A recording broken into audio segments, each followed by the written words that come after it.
ملالۍ یوسفزۍ طالبانو ته د سقوط خبرداری ورکړه. دا چې تازه یې څه ویلي جزئیات هم دلته وګورئ او چینل سبسکرایب کړئ.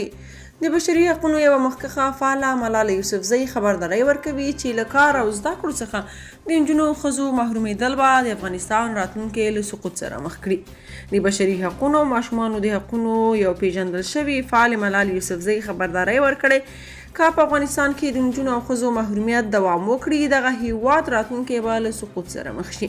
نوموړي چې د زده کړو په برخه کې هم فعاله ده او د نوبل د سولې جایزې ګټونکې ده د پنجشنبې په ورځ له CNN سره په مرکه کې ټینګار وکړ چې د افغان نجونو او ښځو حقونه باید په هر ډول خبرو اترو کې د نه مذاکرې وړ شرط وي.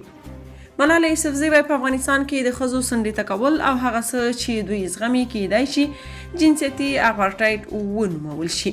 نوموړي د خپلو حقونو د بیرته ترلاسه کولو لپاره د ښځو د اعتراض ستاینه کوي او وایي د دې وخت را رسېدلی چې د دوی غږ واورېدل شي.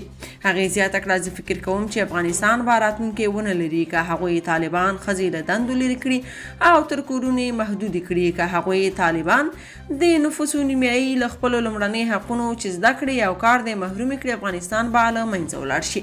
موږ د هغوی د حقونو په اړه هیڅ ډول جوړجاړی نه کوو. د نجونو او ښځو حقوق باید په هر ډول خبرو اترو کې د نه مذاکرې وړ شرط وي.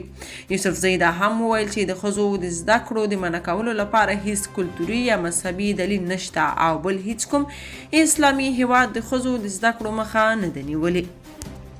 که تاسو په دې اړه څه نظر لرئ په کومنټ کې شریک او چینل سبسکرایب کړئ.